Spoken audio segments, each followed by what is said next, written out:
Mister Stanley, ഞാൻ ഇറങ്ങാണ്. നിങ്ങൾക്ക് ഈസിയായിട്ട് ഞാനൊരു മകളെ കൊണ്ടുവന്ന് തന്നു. ആ മകളെ ഇവിടെ എത്തിക്കാൻ ഞാൻ കഷ്ടപ്പെട്ട കഷ്ടപ്പാടുകൾ എന്താണെന്ന് നിങ്ങൾക്കറിയില്ല. മാനസികമായി ശാരീരികമായി ഞാൻ അനുഭവിച്ച വേദനകൾ എത്രയാണെന്ന് നിങ്ങൾക്കറിയില്ല. പക്ഷെ എൻ്റെ മോൾക്കറിയാം. അവൾക്കറിയാം ഞാൻ എന്തുമാത്രം കഷ്ടപ്പാട് സഹിച്ചിട്ടാണ് ഈ മോളെ ഇവിടെ കൊണ്ടുവന്നാക്കിയിട്ടുള്ളതെന്ന്. പിന്നെ ഒരു കാര്യം കൂടി ഞാൻ പറയാം. എൻ്റെ ഊന്നുവടിയാണ് ഞാൻ ഇവിടെ നിങ്ങളെ ഏൽപ്പിച്ചിട്ട് പോകുന്നത്. ഇവളെൻ്റെ ഊന്നുവടിയാണ്. ഇനി ഞാൻ എവിടെ തളർന്ന് വീഴാന്ന് എനിക്കറിയില്ല. ഇവളെനിക്കൊരു വലിയ ബലമായിരുന്നു. അറിയാം മിസ്റ്റർ ബാലചന്ദ്രൻ, എനിക്കെല്ലാം അറിയാം. കാരണം ഞാൻ എന്ന പപ്പയെക്കാളും നിങ്ങൾ അച്ഛനും മകളും തമ്മിലുള്ള ആത്മബന്ധം വളരെ വലുതാണെന്ന് എനിക്കറിയാം. അതിന് ഞാൻ നിങ്ങളോട് എന്നും നന്ദിയുള്ളവനായിരിക്കും. നിങ്ങൾ കാരണം കൊണ്ടാണ് എനിക്ക് ഇങ്ങനൊരു മോളെ കിട്ടിയത്. ഈ ഭൂമിയിൽ നിങ്ങളെപ്പോലെ നിങ്ങൾ മാത്രമേ ഉണ്ടാവുള്ളൂ എന്ന് വിശ്വസിക്കാനാണ് എനിക്കിഷ്ടം. ശരി, അപ്പോൾ ഞാൻ ഇറങ്ങട്ടെ എന്ന് പറയാണ്. അങ്ങനെ യാത്ര പറഞ്ഞിട്ട് ബാലചന്ദ്രൻ സ്റ്റാൻഡിൻ്റെ വീട്ടിൽ നിന്നും പുറത്തേക്ക് ഇറങ്ങുമ്പോൾ അലീന നിറകണ്ണുകളോടുകൂടി അച്ഛനെ അനുഗമിക്കുകയാണ്. കാറിൻ്റെ അവിടെ എത്തിയ ബാലേന്ദ്രൻ പറയാണ്, മോളുടെ ലഗേജൊക്കെ എടുക്കണ്ടേ എന്ന് ചോദിച്ചിട്ട് അലീനയുടെ അടുത്ത് ബാഗുണ്ട്. കാറിൻ്റെ ഡിക്കി തുറന്ന് ബാഗും പെട്ടിയൊക്കെ എടുക്കുകയാണ്. അലീന അതെല്ലാം കൊണ്ടുപോയി സിറ്റ് ഔട്ടിൽ വെക്കുകയാണ്. വെച്ചിട്ട് വീണ്ടും തിരിച്ച് അച്ഛൻ്റെ അടുത്തേക്ക് വരികയാണ്. അപ്പം അച്ഛൻ്റെ കടമ പൂർത്തിയായി, ഇനി അച്ഛൻ ഇറങ്ങട്ടെ. അച്ഛന് ഇനിയിപ്പോൾ ഒന്നും പ്രത്യേകിച്ചൊന്നും സംസാരിക്കാനില്ല. മോൾക്ക് ഒരുപാട് പറയാനുണ്ടാവില്ലേ ചോദിക്കുമ്പോൾ, ഒന്നുമില്ല അച്ഛാ. അച്ഛനോട് എനിക്ക് എന്താ പറയണ്ടേ. അച്ഛനിവിടെ എന്നെ വിട്ടു പോകുമ്പോൾ എന്നെ ഒരു കാട്ടിലകപ്പെടുത്തി പോകുന്ന പോലെ എനിക്ക് തോന്നുന്നത്. സാരല്ലേ അച്ഛാ, എൻ്റെ കാര്യം അച്ഛൻ നോക്കണ്ട. അച്ഛൻ എപ്പോഴും ഹാപ്പി ആയിട്ടിരിക്കണം.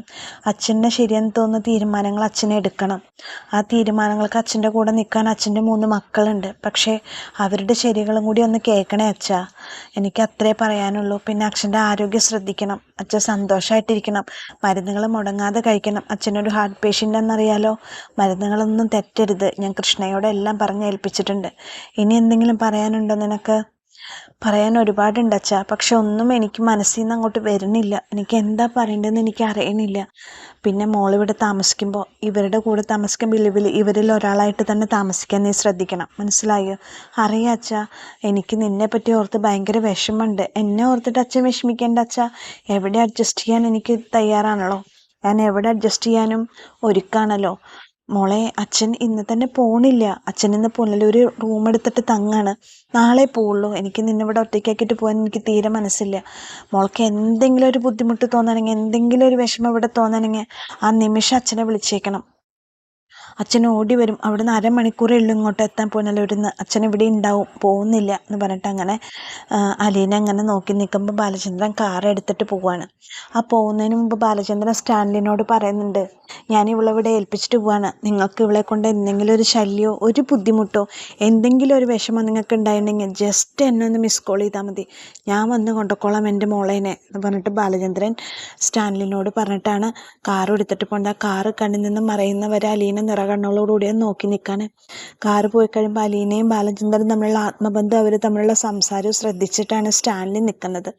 അത് കഴിഞ്ഞ് അലീന ബാഗൊക്കെ എടുത്ത് അകത്തേക്ക് വയ്ക്കാൻ തുടങ്ങുമ്പോൾ പറയും, വേണ്ട അതൊക്കെ ആൻ്റണി എടുത്തോളം. പറയുമ്പോൾ ആൻ്റണി, ആൻ്റപ്പ ഇവിടെ വാ പറഞ്ഞിട്ട് ആൻ്റപ്പനെ വിളിച്ചിട്ട് ലഗേജ് എടുത്ത് വയ്ക്കാൻ പറയാണ്. ലഗേജ് എടുത്ത് വയ്ക്കാൻ പറയുമ്പോൾ, ഇതൊക്കെ നിന്നോട് പറഞ്ഞിട്ട് വേണോ? അലീനയ്ക്കുള്ള റൂം ഒരുക്കിയിട്ടില്ലേ? ഉണ്ട് സാർ. അപ്പോൾ ഇതൊക്കെ ഞാൻ പറഞ്ഞിട്ട് വേണം, ഇതൊക്കെ എടുത്ത് വെച്ചുകൂടെ ചോദിക്കുമ്പോൾ അലീന പറയാണ്, ഞാൻ എടുത്തോളാം. വേണ്ട മാം സാബ്, ഞാൻ എടുത്തോളാം പറയാണ്. വേണ്ട, എന്നെ മാം സാബ് എന്നൊന്നും വിളിക്കേണ്ട, എൻ്റെ പേര് വിളിച്ചാൽ മതി. അലീന, ഇതാണ് എൻ്റെ പേര്. പിന്നെ ഈ പെട്ടി ഇതൊക്കെ ഞാൻ ചുമന്നോളാം. ഇതെനിക്ക് ചുമക്കാനുള്ളതേ ഉള്ളൂ. ഇതിലും വലിയ ഭാരങ്ങൾ ചുമന്നവളാണ് ഞാൻ. ഇതൊന്നും എനിക്കൊരു ഭാരമേ അല്ല എന്ന് പറഞ്ഞിട്ട് അലീനയുടെ ലഗേജൊക്കെ എടുക്കാൻ എനിക്ക് താമസിക്കാനുള്ള മുറി മാത്രം കാണിച്ചു തന്നാൽ മതി പറയാണ്. അപ്പോൾ ആൾ വീണ്ടും വിഷമത്തോടുകൂടി കണ്ണ് നിറഞ്ഞ് നിൽക്കുകയാണ്. അലീനയുടെ പപ്പയാ സ്റ്റാൻലി. അങ്ങനെ ആൻ്റപ്പൻ അലീനയ്ക്കുള്ള റൂം കാണിച്ചു കൊടുക്കണം. മുകളിലാണ് റൂം. റൂമിൻ്റെ ഉള്ളിൽ കയറി അലീന ഞെട്ടിപ്പോകണം. കാരണം വലിയൊരു റൂമാണ് അലീനയ്ക്ക് വേണ്ടി ഒരുക്കിയേക്കുന്നത്. അപ്പോൾ ചോദിക്കാൻ ഇത്രയും സൗകര്യം മതിയോ എന്ന് ചോദിക്കുകയാണ്. അപ്പോൾ അലീന പറയണേ, എനിക്ക് എന്തിനാ ഇത്രയും വലിയ റൂം? എനിക്ക് ഇത്രയും വലിയ റൂമൊന്നും വേണ്ട. എൻ്റെ ഡ്രസ്സുകളൊക്കെ വെക്കാനുള്ള ഒരു ചെറിയ അലമാരി, എനിക്ക് കിടക്കാനുള്ള ഒരു ചെറിയ റൂം മതി പറയുമ്പോൾ, സാബ് എന്നോട് പറഞ്ഞത് ഈ റൂം ശരിയാക്കാനാണ്. ഇനി ഇതിലും വലിയ റൂമുകളാണ് ഇവിടെയൊക്കെ ഉള്ളത്. സാബ് എന്നോട് പറഞ്ഞത് ഈ റൂമും കുട്ടിക്ക് ശരിയാക്കി തരാനാണെന്നൊക്കെ പറയാണ്.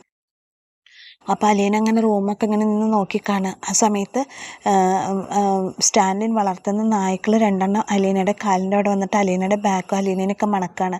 അപ്പോൾ അലീന അങ്ങനെ ചിരിയോടുകൂടി അവയെ 2 തലോടണ സമയത്ത് പെട്ടെന്ന് അവരോട് ചോദിക്കണം, നിങ്ങളുടെ റൂമിൻ്റെ അടുത്ത് റൂം കിട്ടും എനിക്ക്, അവിടെ മതിയായിരുന്നു എനിക്ക് റൂം എന്നൊക്കെ പറയുന്ന സമയത്ത് പെട്ടെന്ന് സ്റ്റാൻലിൻ കടന്നു വന്നിട്ട് നായ്ക്കളെ ശകാരിക്കുകയാണ്. ഇനി മേലാൽ ഈ റൂമിലേക്ക് കയറിപ്പോരുത്, 2 പുറത്ത് പോകുമെന്ന് പറഞ്ഞിട്ട് നായ്ക്കളേനെ ശകാരിക്കുകയാണ്. നായ്ക്കളേനെ ശകാരിക്കുമ്പോൾ അവർ രണ്ടുപേരും അനുസരണയുള്ളവരായിട്ട് അവിടെ നിന്നും പുറത്തേക്ക് പോവാണ്. പുറത്തേക്ക് പോയി കഴിയുമ്പോൾ അലീന പകപ്പോടുകൂടി സ്റ്റാൻലിനെ നോക്കണം. ഇഷ്ടമായോ റൂം കുട്ടിക്ക്? ഈ റൂം കുട്ടിക്ക് യൂസ് ചെയ്യാം. പിന്നെ ഡ്രസ്സോ കോസ്മെറ്റിക്സോ എന്ത് സാധനങ്ങളാണ് വേണ്ടിച്ചാൽ ആൻ്റപ്പനോട് പറഞ്ഞാൽ മതി, ബില്ലിട്ട് കൊടുത്താൽ മതി, മേടിപ്പിക്കാം. അല്ല നമുക്ക് ഒരുമിച്ച് വേണമെങ്കിൽ നമുക്ക് ഒരുമിച്ച് പോയി മേടിക്കാം, എന്താ വേണ്ടിച്ചാൽ മേടിക്കാം. അപ്പോൾ അലീന പറയും വേണ്ട, എനിക്ക് വേണ്ടതെല്ലാം ഞാൻ കൊണ്ടുവന്നിട്ടുണ്ട്. അത് പറഞ്ഞിട്ട് കാര്യമില്ല. അലീന ഇപ്പോൾ റിട്ടയേർഡ് കേണൽ സ്റ്റാൻലിൻ്റെ മകളാണ്. അപ്പോൾ അതനുസരിച്ചിട്ട് വേണം ജീവിക്കാൻ. എന്ത് ഡ്രസ്സാണ് വേണ്ടിച്ചാൽ പറഞ്ഞോളൂ. ഇവിടെ ജീവിക്കുമ്പോൾ ഇവിടുത്തെ സ്റ്റാൻഡേർഡിനനുസരിച്ചിട്ട് വേണം ജീവിക്കാൻ. എന്താ വേണ്ടിച്ചാൽ പറഞ്ഞോളൂ, നമുക്ക് പോയെടുക്കാം. പിന്നിക്കേറിയ തുണി ഇട്ടിട്ട് നടന്നിട്ടുണ്ട് ഞാൻ. ഒരു തുണി മാറി ഉടുക്കാൻ ഞാൻ ഒരുപാട് കൊതിച്ചിട്ടുണ്ട്. എനിക്ക് എൻ്റെ ഉള്ളതിലും കൂടുതലായിട്ട് യാതൊന്നും വേണ്ട. അപ്പോൾ സ്റ്റാൻലി പറയും, സോറി, ആ കാലമൊന്നും എനിക്കറിയില്ലല്ലോ മോളെ, എനിക്കറിയില്ലല്ലോ, നിന്നെ ഞാൻ കണ്ടില്ലല്ലോ, നീ പറഞ്ഞൊരു മോളെ എനിക്കുണ്ടെന്ന് പോലും ഞാൻ അറിഞ്ഞില്ലല്ലോ, വൈകിയല്ലേ ഞാനെല്ലാം അറിഞ്ഞത്. അപ്പോൾ അലീന പറയണേ, ഞാൻ കുറ്റപ്പെടുത്തിയതല്ല, എനിക്ക് കൂടുതൽ പൈസ അത്തരം സിറ്റുവേഷനിൽ വളർന്നു വന്ന കാരണം കൂടുതൽ പൈസ നശിപ്പിക്കുന്നത് എനിക്കിഷ്ടമല്ല, അതുകൊണ്ട് ഞാൻ പറഞ്ഞു എന്നേ ഉള്ളൂ എന്ന് പറയാണ്. ഇപ്പോൾ സ്റ്റാൻലി ഓക്കെ, ശരി, ഓക്കെ, കുഴപ്പമില്ല. ആൻ്റപ്പ ഇവൾക്ക് വീടെല്ലാം കാണിച്ചു കൊടുക്കണം, വീട്, ഔട്ട് ഹൗസ്, കിച്ചൺ എല്ലാം, നമ്മുടെ സ്ഥലം, ഗാർഡൻ എല്ലാം കുട്ടിക്ക് കാണിച്ചു കൊടുക്കണം കേട്ടോ എന്ന് പറഞ്ഞിട്ട് അങ്ങനെ സ്റ്റാൻലിന് അവിടെ നിന്ന് പോവാണ്. അപ്പോൾ അലീന ഇങ്ങനെ നോക്കി നിൽക്കുകയാണ് കേട്ടോ. ഈ സമയത്ത് ബാലചന്ദ്രൻ കരഞ്ഞിട്ടാണ് കാർ ഓടിക്കുന്നത്. കാർ ഓടിച്ച് കഴിഞ്ഞിട്ട് ബാലചന്ദ്രൻ ഇങ്ങനെ ഒരു സ്ഥലത്ത് കാറ് നിർത്തിയിട്ട് ഉറക്കെ കരഞ്ഞിട്ട് വീണ്ടും കണ്ണ് തുടച്ചിട്ട് കാർ എടുത്ത് പോകുന്ന സമയത്ത് മനുവിൻ്റെ കോള് വരികയാണ്. മനുവിൻ്റെ കോള് വരുമ്പോൾ, എന്താ മനു, നീ എവിടെ ചോദിക്കുമ്പോൾ ഞാൻ ഇപ്പോൾ എവിടെ ഉണ്ട് പറയാണ്. അപ്പോൾ അങ്കിൾ തിരിച്ചു പോന്നോ? ഞാൻ തിരിച്ചു പോന്നു മനു. അവിടെ എന്താ സിറ്റുവേഷൻ ചോദിക്കുമ്പോൾ, ഇവിടെ എന്താ സിറ്റുവേഷൻ, അലീനേനെ ഞാൻ ഏൽപ്പിച്ചു, എൻ്റെ ഉത്തരവാദിത്വം തീർന്നു, ഞാൻ തിരിച്ചു പോന്നു. മനു ഇപ്പോൾ മനു അവിടേക്ക് എത്തിയത് എന്തുകൊണ്ടാണ്? വൈജി വന്നിട്ടുണ്ട് അവിടെ? ഉവ്വ വന്നിട്ടുണ്ട്. കൊണ്ടുവന്നാക്കാൻ വന്നതാവില്ലേ? അതെ അങ്കിളെ, അവിടുത്തെ സിറ്റുവേഷൻ എന്താ? അവരൊക്കെ അലീനെ അക്സെപ്റ്റ് ചെയ്തു, അദ്ദേഹത്തിൻ്റെ ഫാമിലി, മക്കൾ, അതൊന്നും ഞാൻ ചോദിച്ചിട്ടില്ല മനു. ഞാൻ അലീനേനെ അവിടെ ആക്കി, അവളുടെ പപ്പയും അതുപോലെ തന്നെ അവിടെ വേലക്കാരും മാത്രമേ ഉള്ളൂ ആ വീട്ടിൽ, വേറെ ആരുമില്ല. ഫാമിലിയൊക്കെ വേറെ സ്ഥലത്തെ താമസം. പിന്നെ അവരെ പറ്റിയൊന്നും ഞാൻ കൂടുതൽ അന്വേഷിച്ചില്ല, അതൊന്നും എന്നെ ബാധിക്കുന്ന കാര്യങ്ങളല്ലല്ലോ, എനിക്ക് ചോദിക്കാനും തോന്നിയില്ല. അപ്പോൾ അവിടെ ഇനി പ്രശ്നങ്ങളാവും അങ്ങളെ?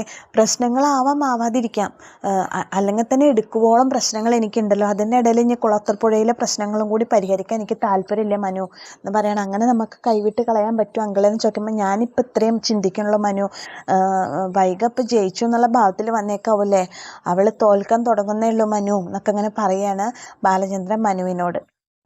അങ്ങനെ ബാലചന്ദ്രൻ അദ്ദേഹത്തിൻ്റെ ഹൃദയം, അദ്ദേഹത്തിൻ്റെ ഊന്നുവടിയായിട്ട് അദ്ദേഹത്തിൻ്റെ നെഞ്ചോട് ചേർത്ത് വെച്ചിട്ടുണ്ടായിരുന്ന സ്വന്തം മക്കളേക്കാൾ കൂടുതൽ സ്നേഹിച്ചിട്ടുണ്ടായിരുന്ന അലീന എന്ന മാലാഖ കുഞ്ഞിനെ കുഞ്ഞിൻ്റെ അച്ഛൻ്റെ കരങ്ങളിൽ ഏൽപ്പിച്ചിട്ട് മടങ്ങാണ്. ഹൃദയം വിങ്ങുന്ന വേദനയോടുകൂടി അദ്ദേഹം മടങ്ങാണ്. അതിലുപരി ഉരുകിയിട്ടാണ് മനു നിൽക്കുന്നത്.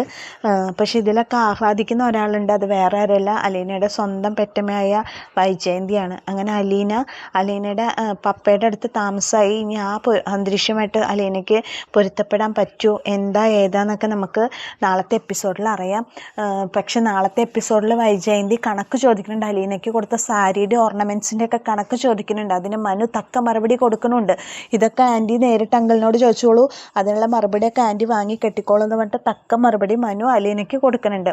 ഈ 15 ലക്ഷം രൂപയും 15,000 രൂപയുടെ സാരി അവൾക്ക് മേടിച്ചു കൊടുക്കാൻ മാത്രം ബാലചന്ദ്രൻ്റെ ആരാ അലീന എന്നാണ് വൈജയന്തി ചോദ്യം ചെയ്യുന്നത്. ആ ചോദ്യത്തിനുള്ള ഉത്തരം എന്തായാലും ബാലചന്ദ്രൻ വന്ന കയ്യോടുകൂടി വൈജയന്തിക്ക് കിട്ടും നമുക്കറിയാം. വൈജയന്തിയുടെ മക്കളൊക്കെ ഒറ്റക്കെട്ടായിട്ട് പറയണത്, ഞങ്ങളെല്ലാവരും കൂടിയിട്ടാണ് അലീന ചേച്ചീനെ പുറപ്പെടുവിച്ച് വിട്ടതെന്ന് അവരെല്ലാവരും കൂടി ഒറ്റക്കെട്ടായിട്ട് പറയേണ്ട ആ സമയത്ത് വൈജയോടെ ഒറ്റപ്പെടുകയാണെന്ന് അവർ മനസ്സിലാക്കുന്നില്ല. അപ്പം നാളെയാണ് ആ എപ്പിസോഡിൻ്റെ മുഹൂർത്തങ്ങളൊക്കെ വരുന്നത്. അപ്പോൾ എന്നത്തെയും പോലെ എൻ്റെ കഥ കേട്ട് ഇഷ്ടപ്പെട്ട കൂട്ടുകാർ എൻ്റെ ചാനലൊന്ന് ലൈക്ക് ചെയ്യുക, ഷെയർ ചെയ്യുക, സബ്സ്ക്രൈബ് ചെയ്യുക. ഇതുവരെ നിങ്ങൾ തന്ന സപ്പോർട്ടിനൊക്കെ ഒരുപാട് നന്ദിയുണ്ട്. അപ്പോൾ എല്ലാ കൂട്ടുകാർക്കും താങ്ക് യു.